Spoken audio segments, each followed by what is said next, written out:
Mama and Aunt resumed their pre-binding activities, making more and more bandages. They fed us red bean dumplings to help soften our bones to the consistency of a dumpling and inspire us to achieve a size for our feet that would be no larger than a dumpling. In the days leading up to our binding, many women in our village came to visit us in the upstairs chambers. Elder sisters, sworn sisters wished us luck, brought us more sweets. Celebration filled our room. Everyone was happy, singing, laughing, talking. Now, I know there were many things that no one said. No one said that I could die. It wasn't until I moved into my husband's home that my mother-in-law told me that 1 in 10 girls died from foot binding. Not only in our country, but across the whole of China. Also, I knew it was foot binding that would make me more marriageable and therefore bring me closer to the greatest joy in a woman's life, a son. To that end, my goal was to achieve the perfect pair of bound feet with 7 distinct attributes. They should be small, narrow, straight, pointed, and arched, yet still fragrant and soft in texture. These requirements, length is the most important. 7 centimeters, about the length of a human thumb. That's the ideal. Shape comes next. A perfect foot should be shaped like the bud of a lotus. It should be full and round at the heel, come to a point in the front with all the weight borne by the big toe alone. This means that the toes and arch of the foot must be broken and bent under to meet the heel. Finally, the cleft formed by the forefoot and heel should be deep enough to hide a large piece of cash perpendicularly within its folds. If I could attain all that, happiness would be my reward. Hey friends, it's me, the Ebony Otaku, the well-rounded nerd. Today I'm going to be introducing a new series into my channel, my very young, small YouTube channel, but that is book reviews. Being a well-rounded nerd, I absolutely love any form that stories are told. And since this is a more Asian-focused in culture, I am going to start with Asian authors, particularly female Asian authors. We will definitely get to the OG, Amy Tan. She is the greatest of all time. In fact, it was reading her books when I was in middle school that really opened my eyes to this portion of literature. The stories are so deep and so compelling, and they are timeless because they speak of the experiences of women in the world and why these experiences happen and how they might relate to us today. I find the stories absolutely enthralling. There are other authors we're going to look at, like An Chi Min. I love her. Gail Tsukiyama, another beautiful author. Today, we are going to focus in on this lady, Lisa See. Snowflower and the Secret Fan. And yes, this is my raggedy copy of the book. I have had this book for many years now. And I got interested in this particular story because a movie came out called Snowflower and the Secret Fan. And it had this cover on it. And I love a good period piece. Who will watch Pride and Prejudice 1,000 times in the row is me. I love period dramas. But seeing the cover, it intrigued me, so I decided to investigate the movie. And while the main story is centered historically, half of the film took place in modern times. That's an artistic choice. Not the choice I would have made, but that was an artistic choice. So after seeing the movie, I really was interested in reading the book once I found out that it was based on a novel. This particular novel is... it goes straight to your guts. So I think this is the part where I should give a trigger warning and maybe a mild spoiler warning, but more of a trigger warning. The book centers around the topic of foot binding. It's not pleasant. So while intriguing and amazing story of girlhood and womanhood, this isn't for everybody. It is an absolutely beautiful telling from a woman's perspective in a culture where women were second class to men, and why certain traditions were perpetuated over time and who actually did the perpetuating. I find it very interesting. And most of all, how in this society women found their place and their purpose, even if society didn't exactly set them up the way perhaps we're used to in the modern world. So let's dive into the book.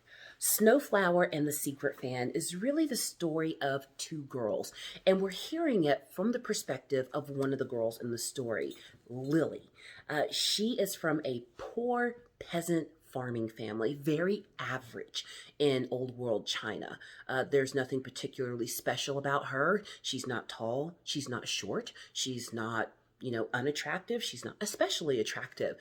She's not a great cook. She's not a bad cook. She's not a great seamstress. She's not a bad seamstress. She's average. She's just an average girl trying to get her life off the ground in the way her society has told her. The other girl we'll be introduced to later on in the story is Snowflower, the cover character.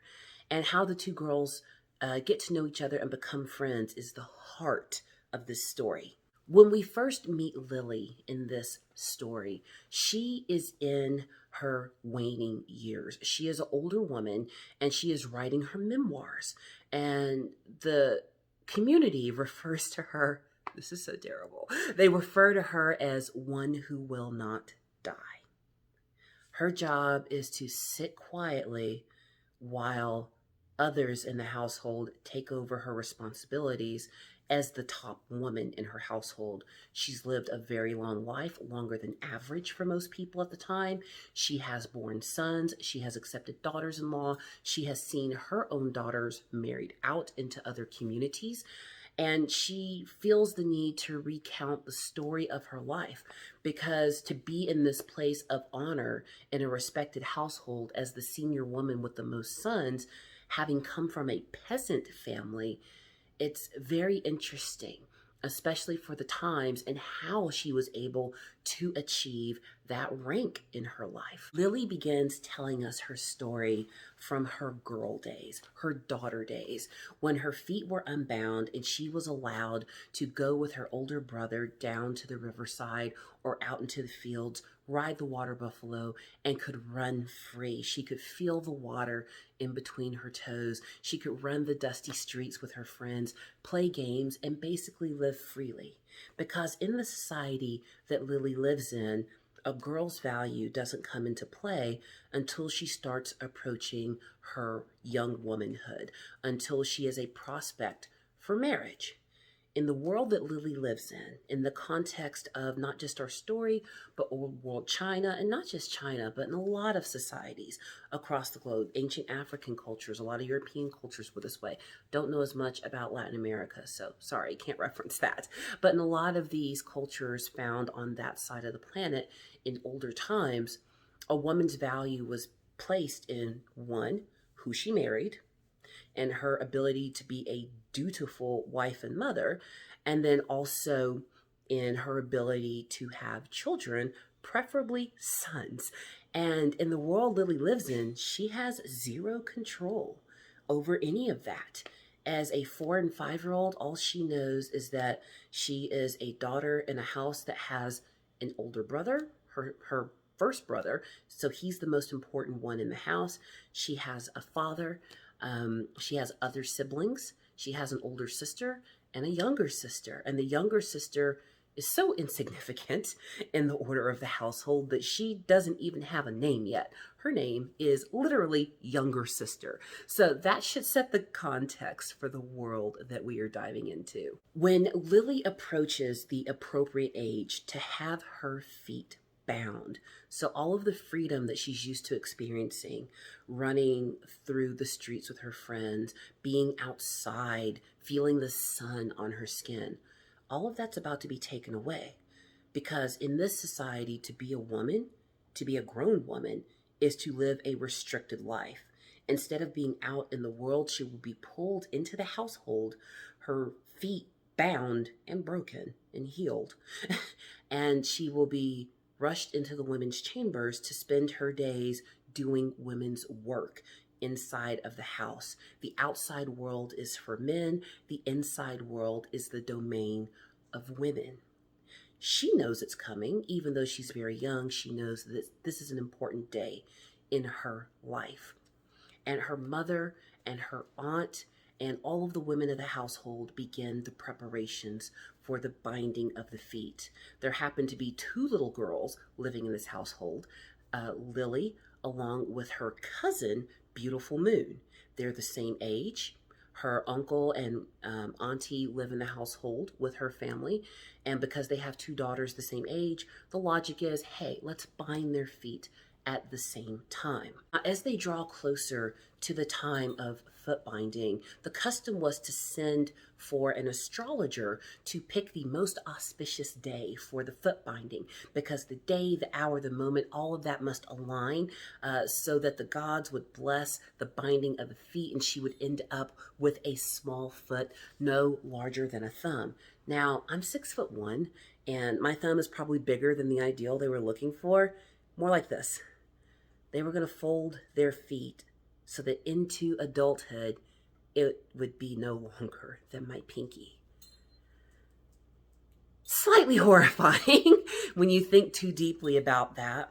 Where one has to step back in the story and really examine and understand and have empathy is around the practice of foot binding.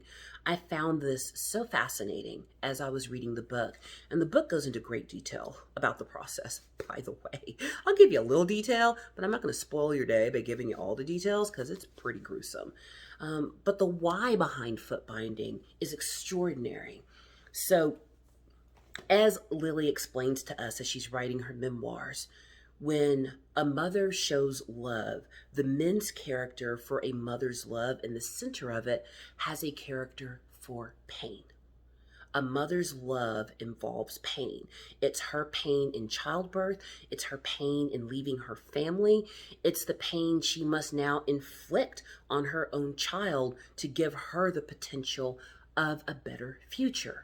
If it's done correctly and the girl's feet are bound well, regardless of the station in life she was born into, she can have a come up.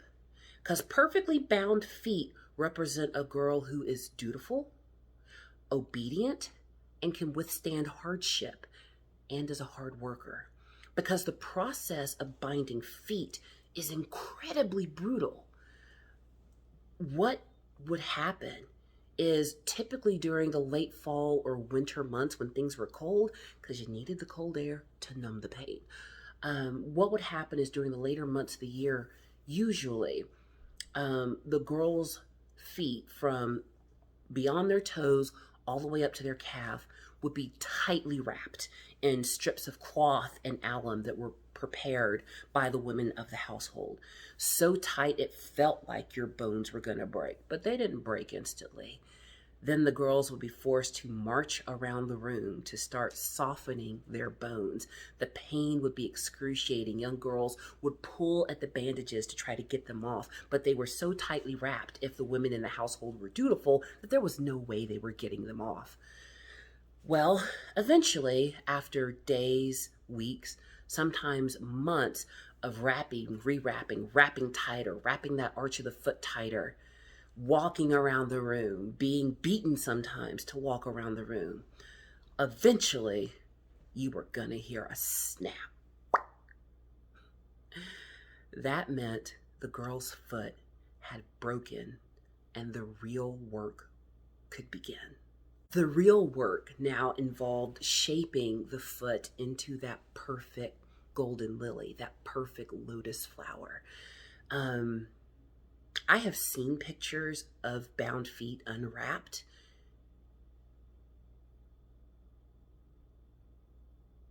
Yeah. Hey, beauty is different in every single culture. It looked quite painful to me, because once that bone in the top of the foot broke, then the laps were doubled. The bandages were bound tighter and tighter and tighter until eventually all of the toes broke as well, and the foot could be taken and literally folded in half with just a little point sticking out of the big toe for them to walk on. Once that happened and the jelly foot was folded into the right shape, rest could begin. The bandages were tightened, the foot could heal, into position. The mother had to do this to her daughter, as her mother did it to her, and her mother before her did it to her. It was not men's business. Anything that took place in the upstairs chambers of women, the men weren't involved in. In fact, from what I've studied of the practice, it looks like it was completely a woman's practice, and it gave a very alluring walk when a woman's foot was this way. And also, it meant that this was a woman who wasn't meant to labor out in the world. You can't carry buckets of water or scrub floors or do hard labor when your feet are this way. You are made to be in the house, take care of children, serve your husband and your mother-in-law. That's what you were supposed to do. That's what these feet represented. If a girl's feet were left unbound, a big-footed girl, as one would say in the world of the book, that girl's only had a couple of futures. She could be a slave girl, a servant at best, or she could be a prostitute, because that's all big-footed girls were good for. They obviously did not have dutiful families who performed the rites correctly for their daughters to enter polite society, no matter how poor. And we meet these young girls, Lily, Beautiful Moon, Snowflower, Lily's little sister, right before their feet are going to be bound. When the astrologer comes to visit Lily's family and look at Beautiful Moon's feet and look at Lily's feet, the astrologer notices the perfect shape of her feet, how pale and clean her skin is, and says, "Oh, this girl's feet are special. Mother, if you were to do this correctly, your daughter could have the most perfectly bound feet that have ever been produced in our village. In fact, I think if you do this right, your daughter could marry up into a family in a wealthy village to the west." Well, that changes everything because when you read the language of this story, girls are often referred to, don't shoot the messenger, girls are often referred to as a useless branch in the family, because they are being raised to go out and bring sons to another household. They are raising them knowing that all the resources they are putting into them are really for another family. However, if a girl can marry out and up, the whole family gets to come up. Lily went from being an insignificant, useless branch to a valued member of the household with a good future that could give all of them riches in a matter of a couple of sentences. A matchmaker comes from that rich village to examine Lily's feet and says, "These are indeed special." She examines the arches, the toes, the heel, the ankle, everything, and confirms what the astrologer said. And she makes an offer to the family. Here's what's interesting in this society. Because the world of women is closeted upstairs, how do you go out and make friends? If you spend your whole life upstairs or in the kitchen, literally. They had what were called sworn sisterhoods. So when a girl entered her foot binding days and was making that early journey into womanhood, she would have girls from her village who were around the same age, who were also having their feet bound.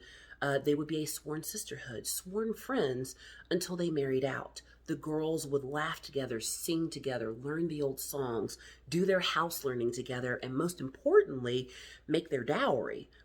Take cloth and ribbons and other decorative items to sew the shoes they would need in their marriage, to create clothing, make blankets, the offerings they would bring to their new family. Well, that's for regular girls. Lily's feet are too special for that. Her feet are so special that this matchmaker from the wealthy city offers she should have a laotong. Now, what is a laotong? It's a sworn sister to another level. Instead of a group of girls whose friendship will dissolve when they marry out, A Lao Tong relationship is two girls, like two mandarins, mated for life. The sayings that come through Lisa C's writing say that there are different kinds of relationships. There's marriage, but marriage isn't exclusive and marriage doesn't last forever because a husband can take concubines and other wives. He's not completely yours. And then there's your sworn sisterhood, and you will love them, but eventually they will grow up, marry out, and you won't hear from each other again. And when you're in your older days, you might get new sworn sisters so that you can all sit quietly together. But the Lao Tong is special. These are two women who should be born in the same year, of the same month, on the same day, under the same moon. All of their signs should match together, and they will be a pair for their entire lives. So unlike marriage, it is exclusive and it lasts forever. That was a perspective that was very hard for me to grasp when I was reading this book. Now, the girl that Lily is matched to lives in this wealthy village, and this is where we meet Snowflower. Upon learning that these girls can be matched in a Lao Tong relationship, Snowflower sends a gift to Lily. A fan, a folded fan, and it's beautiful but simple. And in its folds, it's completely plain white paper. And on one of the folds, Snowflower introduces herself to Lily in women's language. Because remember, the women's world and the man's world is separate. So man has their own writing, women have their own writing. And it is so delicate and beautiful. It looks as if a bird's feet were dipped in ink and allowed to hop across the page. That's how soft it is, reflecting a woman's femininity in the writing. In very adult terms, so Snowflower probably had some help with this, but in very adult terms, she writes to Lily asking, perhaps we could be old sames together, Lao Tong, asking her, will you be my sister for life? And that's how the two girls begin their journey into womanhood and footbinding. Now, that's as much spoiling for this book that I want to do, because Lisa C takes us through these girls' lives as they have their feet bound. There are triumphs and there are tragedies. There are many lessons learned. One of the best lessons, and I guess I'll spoil a little, that's learned in this book is really that women do have value in the society, even if it's not spoken aloud. You know, in my regular life, I'm a corporate trainer. I do a lot of teaching out, and I teach about relationships and stuff like that, showing emotion. Lily and Snowflower are growing up in a world that does not express emotion outwardly very much. So when children don't see adults expressing emotion, the assumption is, well, they don't feel anything about me. Even if the adults do, they were trained not to show it. And it's not until the girls get older and experience being a wife and a mother for themselves, they understand why their parents are so reserved. But there's a tragedy that does happen during the process of foot binding. Little sister, smallest sister of Lily, has her feet bound at the same time as Lily, Snowflower, and cousin Beautiful Moon. And unfortunately, little sister doesn't make it. She can't take the pain of the foot binding process, and she becomes one in 10 girls who dies from foot binding. I'm not going to tell you how it happens. It's pretty gruesome. You can read it yourself. But even though she was the smallest, youngest, most useless branch, her parents wept, grieved the loss of their daughter. And there's a beautiful phrase that Lisa C writes, I was a pearl in my father's palm. And that's repeated a few times throughout the book. I was a pearl in my father's palm. Though society put a label on these girls' value from birth. In the hearts of their families, they were valued, they were loved, and everything their parents did was to try to give them a better life than they had, even if that was through pain. And the pain of losing younger sister causes Lily's mother to pay even more attention to the process of foot binding with her other daughter to ensure this didn't happen again. She lost one daughter, she wasn't going to lose another to foot binding. It is so fascinating to me as you make this journey through life with Lily and Snowflower and how their relationship begins, grows, and changes as they get older and enter their own households. Their paths don't necessarily follow the ones you would assume for where these girls came from. And that's why I'm not going to spoil it. I want you to curl up with this book and live in Lily's world for an afternoon or a week, however long it takes you to get through the world. Lisa C. writes very beautifully, very delicately. She has a way of connecting with her reader where you feel that you are in the story, not just reading the story or watching a movie.